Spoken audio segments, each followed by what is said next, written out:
on a grignoté une minute et nous allons justement du côté de Yaoundé. Pour retrouver Arnaud Guéfac, ce sera justement pour la lecture des unes des journaux parus ce jour dans la capitale politique du Cameroun. Bonjour Arnaud et bienvenue dans Canal Matin.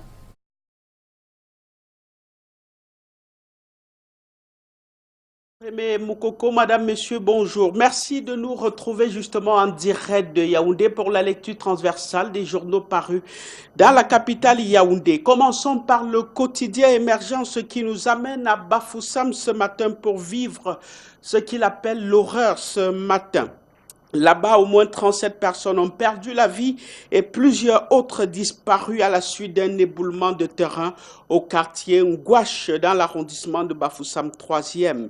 Le quotidien émergent dans sa parution de ce matin nous propose le film de cette tragédie. Le quotidien Mutation s'investit ce matin lui aussi dans cette tragédie de Bafoussam et parle du torrent de larmes. La catastrophe naturelle a surpris les populations dans leur sommeil dans la nuit de lundi à mardi. Chaque minute qui passe depuis cette nuit-là, ce sont des corps de plus, des larmes de trop. Le journal de Georges Salom Boyomo propose un reportage sur le site de ce drame de Bafoussam. Restons avec le quotidien Cameroun Tribune sur cet éboulement mortel de Bafoussam. Le journal nous informe que Paul Biya a réconforté les victimes. Dans un télégramme adressé au gouverneur de la région de l'Ouest hier, le chef de l'État exprime sa compassion. Fatal glissement de terrain au cœur de la nuit de lundi, une quarantaine de corps déjà extirpés, des décombres des 11 maisons englouties. Le journal nous fait vivre l'organisation des secours et les premières mesures annoncées par le gouvernement déjà déployées sur le terrain. Le journal Le Quotidien est dans le même sens et parle aussi du réconfort du chef de l'État aux victimes sur haute instruction du président de la République. En effet, qu'hier, dans un télégramme adressé au gouverneur de la région de l'Ouest, sa compassion, le ministre de l'administration territoriale et son homologue de l'habitat et du développement urbain Célestine Ketia-Cortez sont depuis hier, 29 octobre 2019, dans la capitale régionale de Bafoussam à l'effet d'apporter le réconfort du chef de l'État. Le journal L'Orphelin s'intéresse ce matin à ce mécontentement contre Samuel Mvondo Ayolo. Question qui en veut au directeur du cabinet civil de la présidente de la République. Des informations dignes de foi au cabinet civil de la présidente de la République, justement, et dans le département d'origine du ministre directeur du cabinet civil font état de ce qu'il existerait une tension généralisée des ennemis de la nation contre lui qui est aux côtés du chef de l'État pour travailler pour le Cameroun. Le journal Perspective d'Afrique, lui aussi, est en kiosque ce matin et signale d'autres ennemis de la République autour de la présidence de la République. Ferdinand Ngongo, écrit le journal, serait agressé par des fous. La presse a solde de manque ces derniers temps, aucune occasion de s'attaquer au ministre d'État, secrétaire général de la présidente de la République. Dans les réseaux sociaux et dans certains journaux, c'est chacun qui y va de son titre pour invectiver Ferdinand Ngongo. Et pourtant, nous informe le journal, il n'outrepasse pas ses prérogatives et n'agit pas contre le président de la République. Bien au contraire, tout ce qu'il fait, c'est sous les ordres du président de la République. Le trait hebdomadaire, Le Soir, relève ce matin ce qu'il appelle la tentative justement de déstabilisation du Cameroun. Le journal signale que l'entourage de Paul Biya est dans les taux de Jeune Afrique. Après le ministre de la Communication, René Emmanuel Sadi, la première dame du Cameroun, Chantal Biya, c'est au tour du ministre secrétaire général de la présidente de la République et du directeur du cabinet civil d'en payer les frais d'une caisse à résonance nommée Jeune Afrique. Que cherche Jeune Afrique derrière l'entourage du chef de l'État, Paul Biya? La question se pose avec acuité. Il faut reconnaître alors que la levée collective du bouclier, nous y sommes, écrit le journal dans sa parution de ce matin. Le quotidien Épervier nous amène ce matin à la direction générale du Trésor. Question, le directeur général bientôt évincé. Le premier ministre chef du gouvernement Joseph Diongouté ne serait pas en bon terme avec le concerné. Et selon le journal, il prend les dispositions de son impérium pour remplacer le titulaire actuel de ce poste important du ministère des Finances, originaire de la région du Nord-Ouest. Le journal de Léopold Clovis Noudjo, par ailleurs, s'intéresse ce matin au transport routier et nous informe justement à ce sujet que Jean-Ernest Ngalé-Bibé suspend Binam Voyage.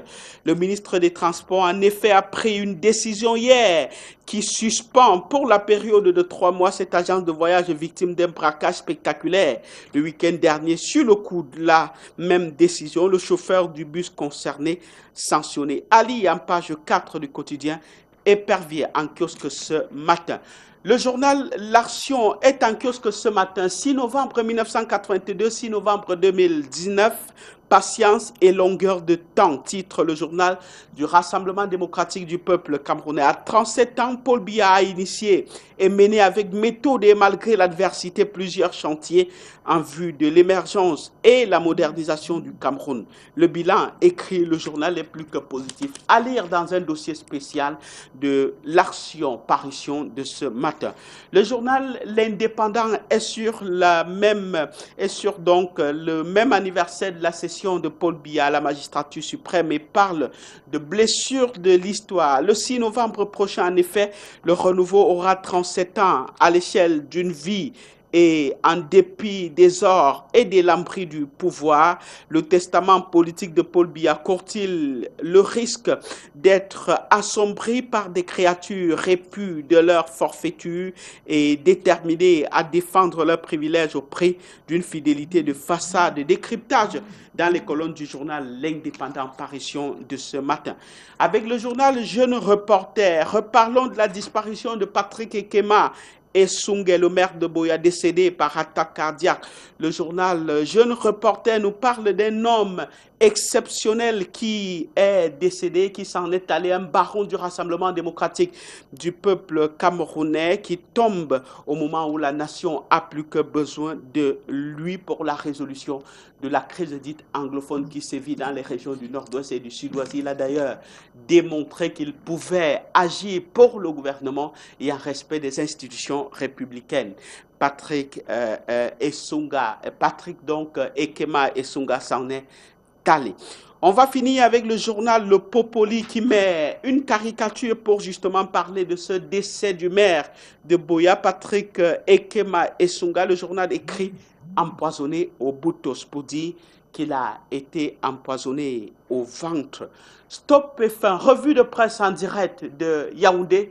Je vous renvoie l'antenne à Douala pour la suite de la revue de presse et peut-être de Canal Matin.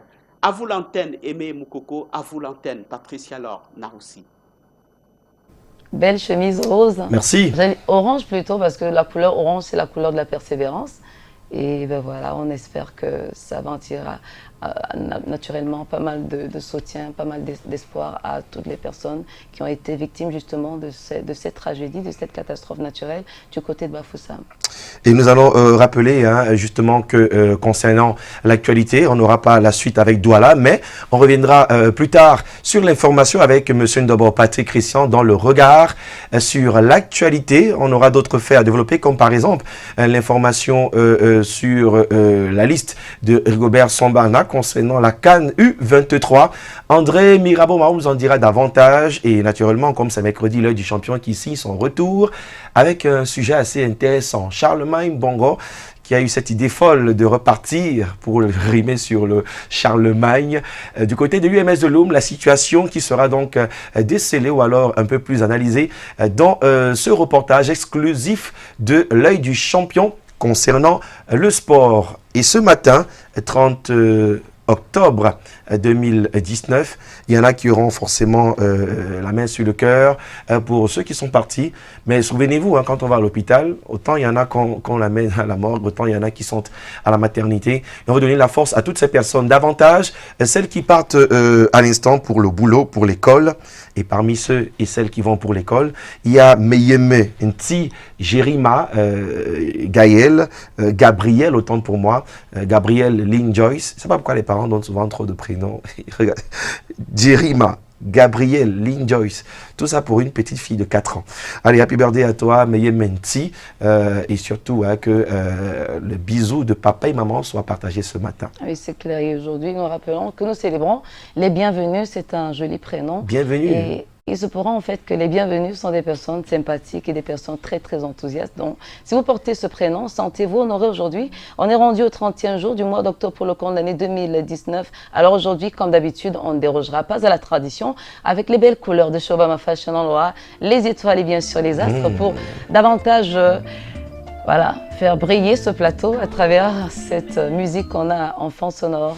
Allez, ça nous amène vers la transition publicitaire, mais d'abord, il faut dire, rappeler aux téléspectateurs les extraits de ma chanson du cœur qu'on va trouver sur la page Facebook.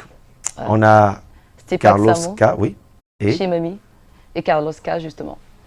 Qu'est-ce qu'il faut faire, justement, pour voter un des deux? D'accord. Ce qu'il faut faire, c'est juste aller sur la page Facebook de Canal Matin, valider ces chansons qui vous ravivent bien de souvenirs qu'on aimerait bien partager avec vous et surtout nous raconter toutes les histoires, toutes les anecdotes autour de ces chansons. À noter évidemment qu'aujourd'hui, on aura quelques rendez-vous majeurs dans la sphère culturelle. J'en parle avec beaucoup d'émotion. Avec Joe Matrix, Monsieur Culture, qui sera des nôtres aujourd'hui et ce ne sera pas tout. On aura, on l'a dit, André Mirabeau-Maro, mais on va revenir sur quelques journaux. C'est vrai qu'ils peuvent aller dans les kiosques pour procurer les journaux parus ce matin. Pour Douala, par exemple, le Messager qui titre « Mardi noir à Bafoussam ». On peut lire sur cette couverture et puis préciser que d'autres sujets aussi sont à l'actualité. On ne va pas rentrer dans le détail de la étude transversale des journaux, mais préciser quand même que parmi les journaux ce matin, il y a le Messager, le quotidien Le Messager qui barre à sa une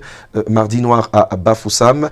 Une autre histoire encore sur les faits de société, c'est avec l'information sur une ménagère sauvagement assassinée du côté de Yaoundé. La rédaction de Canal 2 est allée s'enquérir de la situation. Vous avez vu le reportage hier dans l'édition du journal avec nos équipes sur le terrain.